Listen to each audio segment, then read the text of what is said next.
کے ساتھ انبیاء کے ساتھ انبیاء کا جو ورثہ سیکھ کے جائے گا، مقام عطا فرمائیں گے، بلندی عطا فرمائیں گے، صحبت عطا فرمائیں گے، رفاقت انبیاء کی انسان کو عطا فرمائیں گے۔ وہ انسان جو علم سیکھنے کے بعد نفع بخش علم کا سوال کرتا رہا، سنی ہوگی جہنم کی آگ 3 لوگوں سے بھڑکائی جائے گی، ان میں سے ایک وہ شخص بھی ہوگا جو قرآن کا قاری ہوگا، عالم ہوگا، بڑا عالم ہوگا، علم رکھنے والا ہے۔ علم تو ہے لیکن نفع بخش علم نہیں ہے۔ کیوں؟ تکبر آ گیا ہے، ریاکاری آ گئی ہے، دکھلاوا آ گیا ہے۔ نفع بخش علم آ جائے گا، اللہ رب العالمین راضی ہو جائیں گے اور انسان کی قبر بھی۔ سیدنا ابو ہریرہ رضی اللہ تعالی عنہ باہر بازار میں جا کے اعلان کر رہے ہیں کہ لوگوں، مسجد کے اندر وراثت تقسیم ہو رہی ہے، آؤ وراثت لے لو۔ وراثت تقسیم ہو رہی ہے، آ کے وراثت لے لو۔ انبیاء کا ورثہ تقسیم ہو رہا ہے، آ کے لے لو۔ سارے کے سارے لوگ ورثہ لینے کے لیے، مال لینے کے لیے مسجد نبوی میں جمع ہونا شروع ہو گئے۔ آتے ہیں مسجد کے اندر، دیکھتے ہیں کوئی مال نہیں ہے، کوئی ورثہ تقسیم نہیں ہو رہا۔ باہر نکلتے ہیں،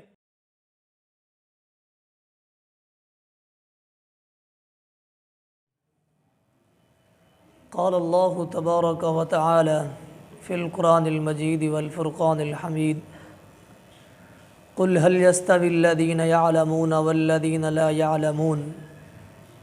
سامعین حضرات، کل آپ نے یہ بات سماعت فرمائی تھی کہ اذا مات الانسان انقطع عملہ، جب انسان فوت ہو جاتا ہے اس کے اعمال کا سلسلہ منقطع ہو جاتا ہے، الا ثلاثۃ، سوائے 3 اعمال کے۔ ان میں سے ایک آپ نے کل اس کی مختصر وضاحت سماعت فرمائی تھی، الا صدقۃ جاریہ، صدقہ جاریہ ہے۔ دوسرا عمل او علم ينتفع به، وہ علم جو انسان کو نفع دے۔ انسان دنیا کے اندر ایسا علم چھوڑ کے جائے، ایسی تعلیم چھوڑ کے جائے، اس کے چانے کے بعد، فوت ہو جانے کے بعد پیچھے لوگ اسی ہی تعلیم کو سیکھ کے عمل کریں، یہ اس بندے کے لیے نفع بخش علم ہے، اور مرنے کے بعد بھی انسان کو فائدہ ہوگا۔ نفع بخش علم انسان کو دونوں جہانوں کے اندر فائدہ دیتا ہے، کہ وہ علم جو دنیا کے اندر بھی انسان کے لیے نفع بخش ہو، اور اخروی زندگی میں، آخرت والی زندگی میں بھی انسان کے لیے نفع بخش علم ہو، اسے کہا جاتا ہے نافع علم۔ یہ وہی علم ہے جس کے لیے نبی علیہ الصلاۃ والسلام روزانہ صبح کی نماز کے بعد دعا کیا کرتے تھے، اللہم انی اسألک علما نافعا وعملا متقبلا ورزقا طیبا واسعا واسعا۔ کون دعا کر رہے ہیں؟ میں اور آپ دعا نہیں کر رہے کہ ایک چھوٹی یا معمولی ہستی دعا نہیں کر رہی، نبی علیہ الصلاۃ والسلام دعا کر رہے ہیں، اللہم انی اسألک علما نافعا، اے اللہ مجھے نفع بخش علم عطا فرما دے۔ میں آپ سے سوال کرتا ہوں نافع علم کا۔ نبی علیہ الصلاۃ والسلام نافع علم کی دعا کر رہے ہیں، اور اگر ہم یہی علم سیکھ لیں جس علم کی نبی علیہ الصلاۃ والسلام دعا فرما رہی ہیں، وہ علم دنیا کے اندر بھی فائدہ دے گا اور اخروی زندگی کے اندر بھی فائدہ دے گا۔ اگر ہم وہی علم سیکھیں گے جو نبی علیہ الصلاۃ والسلام جس کے لیے دعا فرماتے تھے اور آپ سکھا کے گئے ہیں، اس کی دلیل کہاں ہے؟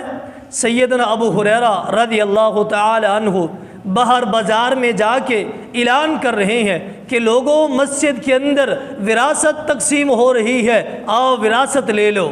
وراثت تقسیم ہو رہی ہے، آ کے وراثت لے لو۔ انبیاء کا ورثہ تقسیم ہو رہا ہے، آ کے لے لو۔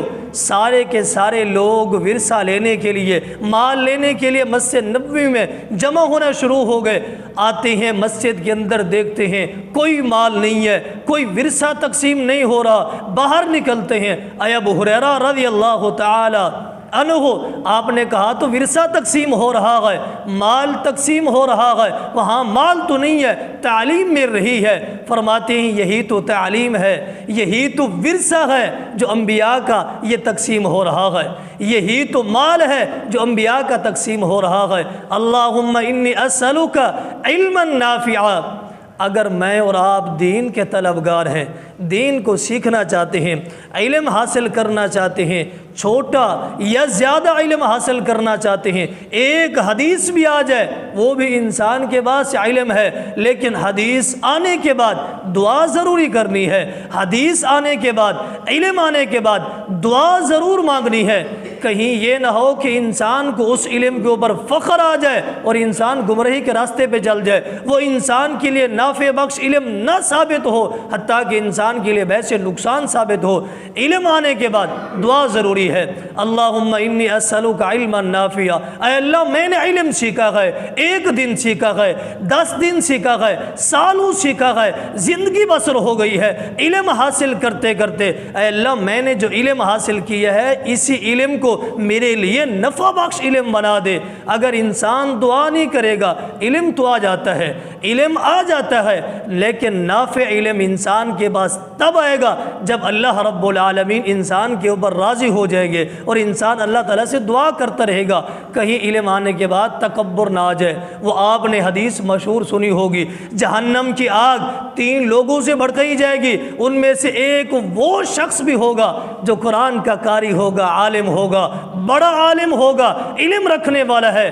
علم تو ہے لیکن نفع بخش علم نہیں ہے۔ کیوں؟ تکبر آ گیا ہے، ریاکاری آ گئی ہے، دکھلاوا آ گیا ہے۔ نفع بخش علم آ جائے گا، اللہ رب العالمین راضی ہو جائیں گے اور انسان کی قبر کے اندر بھی آسانی پیدا ہوگی، حشر کے اندر بھی آسانی پیدا ہوگی، اور اللہ رب العالمین عالموں کے ساتھ، انبیاء کے ساتھ، انبیاء کا جو ورثہ سیکھ کے جائے گا مقام عطا فرمائیں گے، بلندی عطا فرمائیں گے، صحبت عطا فرمائیں گے، رفاقت انبیاء کی انسان کو عطا فرمائیں گے۔ وہ انسان جو علم سیکھنے کے بعد نفع بخش علم کا سوال کرتا رہا۔ وَمَا عَلَيْنَا إِلَّا الْبَلَاغُ۔